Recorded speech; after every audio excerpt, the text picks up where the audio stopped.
तो हेलो दोस्तों, कैसे हैं आप लोग।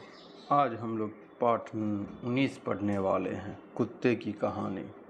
जो कि एक कुत्ता है, वो अपना दुख दर्द बता रहा है कि उसके भी जीवन में कितना तकलीफ़ और समस्या है, उसके बारे में बताया जा रहा है। तो चलिए हम लोग पढ़ते हैं और इससे क्या शिक्षा मिलने वाली है और क्या ये हमें सीख देना चाहती है, हम लोग सीखेंगे।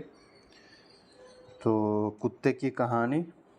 जब मेरा जन्म हुआ तो मेरी आंखें और कान बंद थे। यानी बोला जा रहा है कि जब मेरा जन्म हुआ तो आँख कान यानी बंद था। ये तो इंसान में भी होता है, नहीं इंसान में तो आँख कान खुला खुला हुआ होता है। स्टार्टिंग में बंद होता है, धीरे धीरे फिर।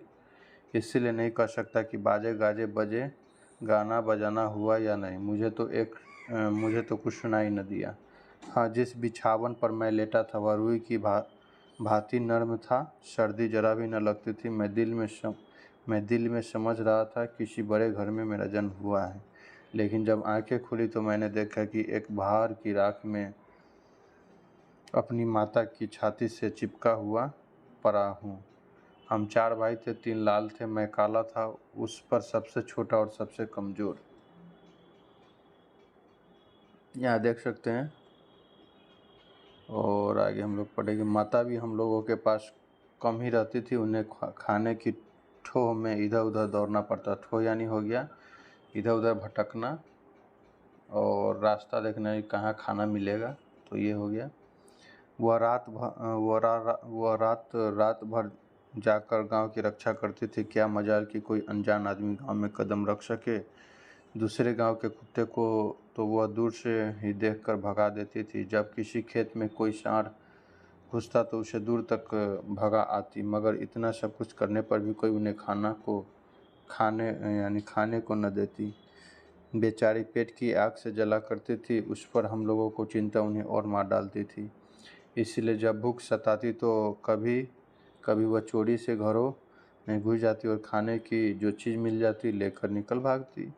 उन्हें देखते ही लोग मारने दौड़ते और घरों के द्वार बंद कर लेते। एक दिन बड़ी ठंड पड़ी, बादल छा गए और हवा चलने लगी। हमारे 2 भाई ठंड न सह सके और मर गए। यानी 2 भाई मरा गया ठंड के कारण। हम 2 ही रह गए। माताजी बहुत रोई, मगर क्या करती, गांव वालों को फिर भी उन पर दया न आई थी। आदमी इतने मतलबी और बेदर्द होते हैं, यह मैंने पहली बार जाना। वास्तव में सही बात है भाई, आप लोग भी महसूस कीजिएगा, थोड़े बड़े होंगे तो। इधर हम दोनों भाई जरा बड़े हुए तो लड़कों ने हमसे खेलना शुरू किया। मैं बहुत खूबसूरत था। मुझे एक पंडित जी का लड़का पकड़ लाया। मैं पंडित जी के घर पलने लगा। एक रात पंडित जी के घर के सभी लोग कहीं रिश्तेदार में गए थे। घर पर मैं और पंडित जी ही थे। पंडित जी तो खराटे की नींद ले रहे थे, पर मुझे नींद कहाँ। बार बार घर का चक्कर लगाता रहा। चोरों ने समझा आज सन्नाटा है। घर के नौकर को मिलाकर सारा भेद ले लिया था।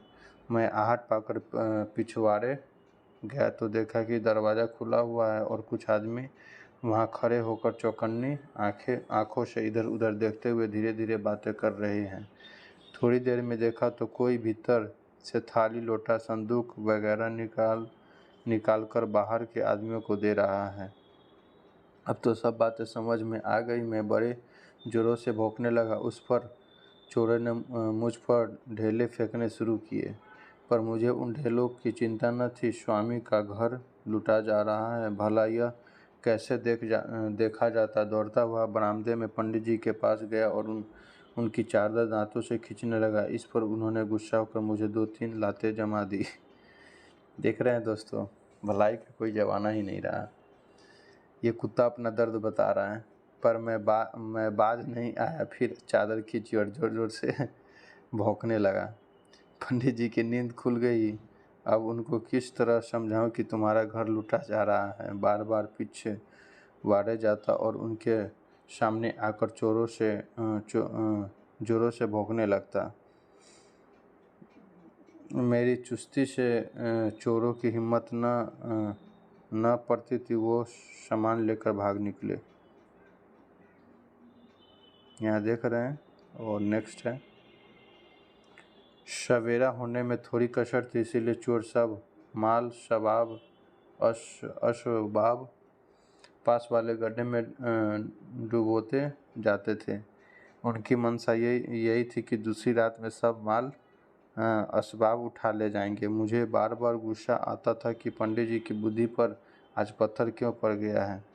वे मेरे इशारे को क्यों नहीं समझ पा रहे हैं। आखिर मुझे एक उपाय सूझा। पलंग के नीचे पंडित जी की लाठी पड़ी हुई थी, उसे मैंने मुंह में उठा लिया और पिछवाड़े की तरफ बढ़ा। अब पंडित जी मेरा इशारा समझ गए। तुरंत लाठी लेकर पिछवाड़े पहुँचे तो देखते ही चोर माल असबाब उठाए लिए जा रहे हैं। वे घबरा उठे। उनके मुंह से केवल इतना ही निकला, चोर चोर। चोर का नाम सुनते ही पकड़ो पकड़ो की आवाज़ चारों ओर से आने लगी। क्षण भर में गांव के लोग लाठियाँ लेकर इकट्ठे हो गए, मगर चोरों का पता नहीं था। मैं भीड़ को चीरता हुआ पानी में कूद पड़ा और एकदम नीचे घुसकर नीचे तह तक पहुंच गया। संयोग से एक कटोरी मेरे मुंह में आ गई। उसे लेकर बाहर निकला तो मेरी बात सबकी समझ में आ गई। 2-4 आदमी पानी में कूद पड़े और थोड़ी देर में सब सामान निकल गया। पंडित जी इतने खुश हुए कि मुझे उठा कर छाती से लगाने लगे। सब यही कहते हैं कि यह पूर्व जन्म का कोई विद्वान रहा होगा, किसी पाप का प्रायश्चित करने के लिए इस जन्म में आया है। प्रेमचंद्र जी ने ये लिखा है, बहुत मज़ेदार लगी। तो देखिए और शब्दार्थ देख लेते हैं। ममता यानी मोह प्यार, मजाल यानी हिम्मत मतलब यानी अपना काम निकालने वाला, खूबसूरत यानी सुंदर, माल असबाब यानी सामान, ठो यानी खोजे था जगह, स्थान यानी परेशान करना सताना यानी परेशान करना, बेदर्द यानी निर्दयी, चौकन्ना यानी सतर्क सावधान, प्रायश्चित यानी फल भोगना। तो ये था। और हमें कर्म करना चाहिए, यानी कोई भी अगर आप भी घर से परेशान होंगे या माता पिता से, तो आपको भी कोई भी प्रूफ करना होगा कि हम अच्छे काम कर रहे हैं। उसके बाद ही आपको सभी अपना मानेंगे और सहयोग करेंगे। तो इससे हमें ये शिक्षा मिलती है कि हमें कोई भी काम करना है, हमें यानी समाज को पहले प्रूव करना पड़ता है दोस्तों। तो अगर आपको ये वीडियो पसंद आया तो हमारे माइनर स्टडी चैनल को और माइनर स्टडी प्राइवेट लिमिटेड यानी किसी पे जाएगा ये, तो उसको लाइक सब्सक्राइब और शेयर करें। जय हिंद, जय भारत।